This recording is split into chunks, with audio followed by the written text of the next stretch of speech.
Donald Trump dengan kasar mengkritik Perdana Menteri Italia Giorgia Meloni yang sebelumnya pernah ia kagumi. Trump secara langsung menyebut Meloni sebagai pemimpin yang bodoh dan pengecut. Dan semua itu karena Meloni tidak mendukung Trump ketika dia mengkritik Paus dan mempublikasikan gambar di mana dia digambarkan sebagai Yesus Kristus yang sedang menyembuhkan orang. Ini benar-benar sudah keterlaluan. Sepertinya, serangan-serangan seperti itu dari Presiden Amerika Serikat sudah mulai membuat para pemimpin Eropa merasa lelah. Dan sebelumnya, Trump menyatakan bahwa sekutunya siap mendukung tindakannya di Selat Hormuz. Namun, pejabat-pejabat Eropa menunjukkan tidak adanya kesiapan nyata untuk langkah-langkah seperti itu. Jadi, orang-orang Eropa berkata, kami tidak akan ikut campur di sana. Sementara Trump berkata, semua sudah setuju. Dan di sini perlu diingat bahwa sebelumnya Trump berulang kali menghina mereka dan menyatakan bahwa sebenarnya dia tidak membutuhkan bantuan mereka. Namun dalam episode ini kita akan fokus pada kritik Donald Trump terhadap Giorgia Meloni. Nama saya Alexei Pici. Mari kita bahas topik ini bersama-sama. Tapi sebelum kita mulai episode ini, saya minta kalian untuk subscribe ke channel ini dan like episode ini. Tulis komentar apa saja di bawah video ini. Dan jangan lupa subscribe di kanal Telegram saya, Pici News.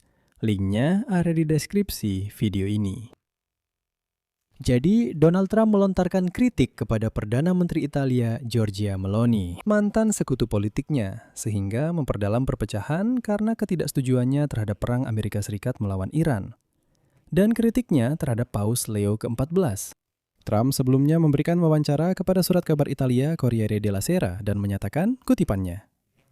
Saya terkejut dengan dia, saya pikir dia berani, tapi saya salah. Dan inilah yang membuat khawatir. Bukan, yang membuat khawatir bukanlah Trump mengkritik siapapun. Pada dasarnya, semua orang sudah terbiasa dengan itu. Padahal belum lama ini Trump menyebut Meloni sebagai wanita muda yang luar biasa yang telah mengguncang Eropa. Trump juga langsung menyerang siapa saja yang tidak mendukung kata-kata dan tindakannya dengan makian. Begitu Anda berani membantah Donald Trump, Anda langsung akan dihujani kata-kata kotor dari mulut Donald Trump. Namun serangan terbaru Trump terhadap Meloni menyoroti memburuknya hubungan mereka setelah Italia menolak permintaan Amerika Serikat untuk menggunakan pangkalan di Sisilia untuk melakukan operasi militer dalam perang di Iran. Dan pada hari Selasa, Meloni membekukan perjanjian kerjasama militer dengan Israel, berusaha untuk menjaga jarak dari perang di Timur Tengah.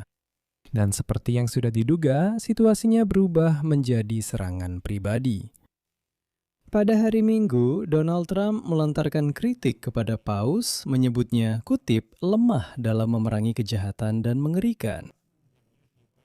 Lebih dari itu, Trump tiba-tiba menyatakan bahwa dia tidak membutuhkan Paus seperti itu. Dia benar-benar berkata, saya tidak butuh Paus seperti itu. Dan kemudian, dia mulai secara terang-terangan menghina Paus, dengan menyindir bahwa dia terpilih menjadi Paus hanya karena dia orang Amerika. Dan semua orang di dunia begitu takut pada Donald Trump, sehingga mereka melakukan apapun yang dia katakan. Itulah sebabnya mereka memilih orang Amerika sebagai Paus. Trump kalau tidak percaya, silakan kunjungi halaman di Truth Social dan baca sendiri.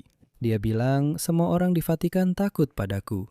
Jadi mereka berkata, mari kita angkat Paus Leo XIV sebagai Paus, supaya dia bisa akur dengan Donald Trump. Kalau tidak, kita semua akan mendapat masalah. Kalau tidak begitu, katanya, Paus Leo XIV tidak akan pernah menjadi Paus. Dan keesokan harinya, Perdana Menteri Italia Giorgia Meloni menyebut kata-kata Trump itu tidak dapat diterima. Kutip, Paus adalah kepala gereja Katolik, dan sangat wajar serta normal jika beliau menyerukan perdamaian. Dan beliau mengecam segala bentuk perang. Tampaknya, ketidaksetujuan Meloni terhadap pernyataan Trump ini cukup tidak berbahaya. Selain itu, tidak ada penghinaan di sini. Dia hanya mengatakan, ya, tidak pantas menghina Paus seperti itu. Karena, ayolah, dia adalah kepala gereja, apalagi yang akan dia serukan? Tentu saja, perdamaian dan mengecam perang. Tapi tidak, Trump di sini seolah-olah kehilangan kendali. Dan kalian tahu, maaf atas kata-katanya, dia seperti mulai goyah belakangan ini. Ada sesuatu yang tidak beres dengannya. Dan dalam wawancara dengan sebuah surat kabar, Trump seperti anak kecil menyatakan bahwa ini, kutipannya, ini justru Meloni yang tidak bisa diterima. Kalian tahu, ini seperti di halaman rumah. Kamu bodoh? Bukan, kamu yang bodoh. Dia bilang pernyataan Trump tidak bisa diterima. Trump menjawab, kutipannya, justru Meloni yang tidak bisa diterima karena dia tidak peduli apakah Iran punya senjata nuklir atau tidak. Dengarkan. Dan dia akan membiarkan Iran menghancurkan Italia dalam 2 menit jika dia bisa. Apa-apaan ini? Kutipan selanjutnya. Meloni tidak mau membantu kami dengan NATO. Dia tidak mau membantu kami menyingkirkan senjata nuklir. Dia sama sekali tidak seperti yang saya bayangkan. Dia hanya bilang bahwa Italia tidak seharusnya ikut campur dalam hal ini. Meskipun Italia mendapatkan minyaknya dari sana, meskipun Amerika sangat penting bagi Italia, dia tidak berpikir bahwa Italia harus ikut campur dalam hal ini. Dia berpikir bahwa Amerika harus melakukannya untuk Italia. Namun, meskipun Donald Trump telah membuat para sekutu berbalik menentangnya dengan mengancam keluar dari NATO dan menginvasi Greenland, pernyataannya justru bisa menguntungkan Giorgia Meloni, betapapun anehnya itu terdengar. Saya akan jelaskan alasannya. Masalahnya adalah Perdana Menteri Italia Giorgia Meloni saat ini berada dalam posisi yang kurang menguntungkan setelah mengalami kekalahan dalam salah satu referendum kunci bulan lalu. Dan yang lebih penting, dia sekarang menghadapi perlambatan ekonomi dan kenaikan harga energi yang sangat cepat.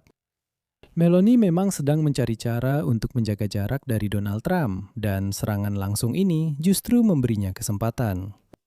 Serangan terhadap paus dan ketidakpastian ekonomi kemungkinan telah mengubah perhitungan Giorgia Meloni tentang seberapa kuat aliansi dengan Donald Trump harus dipertahankan. Terutama seperti yang ternyata, dukungan untuk Trump di Eropa tidak bernilai sama sekali. Viktor Orban, Perdana Menteri Hungaria, sangat memahami hal ini. Sepertinya Trump sangat mendukungnya. Dia selalu berbicara mendukungnya, bahkan mengirim wakil presidennya ke sana, tapi itu sama sekali tidak membantu. Dan itu terjadi di Eropa, mengerti? Mereka paham bahwa kemungkinan besar berteman dengan Trump bukanlah keuntungan, melainkan sesuatu yang beracun, dan lebih baik menyingkirkannya. Untungnya, di Italia mereka tidak bersikap sehisteris Trump. Meloni, omong-omong, sama sekali tidak menanggapi serangan Trump.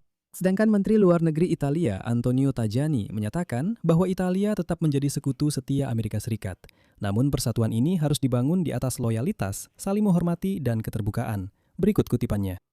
Kami terbiasa mengatakan apa yang kami pikirkan, karena begitulah yang dilakukan orang-orang yang serius. Sampai hari ini, Trump menganggap Meloni sebagai orang yang berani, dan dia tidak salah karena dia tidak pernah mundur dari pendapatnya. Nah, mengenai paus, dia mengatakan persis apa yang kita semua, warga negara Italia, pikirkan. Dan Anda tahu, memang dibutuhkan bakat untuk bisa membuat sekutu menjauh dengan begitu lihai. Meloni pada dasarnya mendukung Donald Trump, meskipun kadang-kadang dia juga menentangnya. Pada bulan Desember misalnya, dia menyatakan bahwa strategi nasionalisme Trump itu kontroversial. Для безопасности должна стать тревожным сигналом для Европы. Pada bulan Agustus tahun lalu, ketika para pemimpin Eropa berkumpul di Washington untuk mendorong perundingan damai guna mengakhiri perang Rusia terhadap Ukraina, Meloni saat itu bertanya kepada Trump tentang alasan keinginannya menaikkan tarif terhadap Uni Eropa. Bahkan jika sekutu NATO setuju untuk meningkatkan pengeluaran pertahanan hingga 5% dari produk domestik bruto mereka. Dan Trump saat itu menghentakkan kakinya dan menghindari menjawab. Dan Meloni tidak benar. Dia berkata, dengarkan, mari kita jujur. Kami sudah sepakat bahwa dalam kerangka NATO, kami mengalokasikan 5% seperti yang Anda minta. Lalu kenapa tiba-tiba Anda menaikkan tarif? Bagaimana itu bisa dijelaskan? Trump tidak menjawab apa-apa. Pada akhirnya, Trump hidup di realitasnya sendiri. Bloomberg hari ini menulis bahwa Trump menyatakan kesiapan sekutu untuk mendukung tindakan di Selat Hormuz, namun pejabat Eropa menunjukkan tidak adanya kesiapan nyata untuk langkah-langkah seperti itu. Prancis berniat membahas masalah ini dalam pertemuan terpisah, tetapi para sekutu tidak siap mengirimkan sumber daya untuk menciptakan gencatan senjata yang berkelanjutan. Negosiasi terutama berfokus pada upaya diplomatik untuk menyelesaikan konflik antara Amerika Serikat dan Israel dengan Iran, bukan pada langkah-langkah militer. Namun, bahkan antara London dan Paris pun belum ada kesepakatan penuh mengenai format operasi yang mungkin dilakukan, termasuk peran Amerika dalam operasi tersebut. Para diplomat lebih memilih menunggu perkembangan negosiasi damai sebelum mengambil keputusan konkret. Prancis mendukung koordinasi dengan Iran dan partisipasi negara-negara yang tidak menimbulkan ketegangan bagi Teheran. Sementara beberapa sekutu menganggap kehadiran Amerika Serikat sebagai faktor yang benar-benar tidak diinginkan. Pada saat yang sama, Paris dan London sepakat tentang perlunya mandat PBB, meskipun mendapatkannya menjadi rumit karena posisi negara-negara besar. Namun Trump terus meyakinkan bahwa tidak, kalian tidak mengerti, semua orang ingin membantunya dengan Selat Hormuz. Tetapi dia masih berpikir apakah dia membutuhkan bantuan mereka atau tidak. Di sini saya akan berhenti sejenak. Silahkan tulis pendapat dan kesimpulan Anda di kolom komentar di bawah episode ini. Jangan lupa subscribe channel ini, tekan lonceng, dan beri like. Jika Anda ingin mendukung kerja kanal YouTube ini, di deskripsi video ini sudah tertulis cara mendukung kanal Alexei Pichi. Silahkan pilih cara yang paling nyaman untuk Anda. Saya akan sangat berterima kasih atas dukungan apapun dari Anda. Itu saja, jaga diri Anda baik-baik. Sampai jumpa semuanya.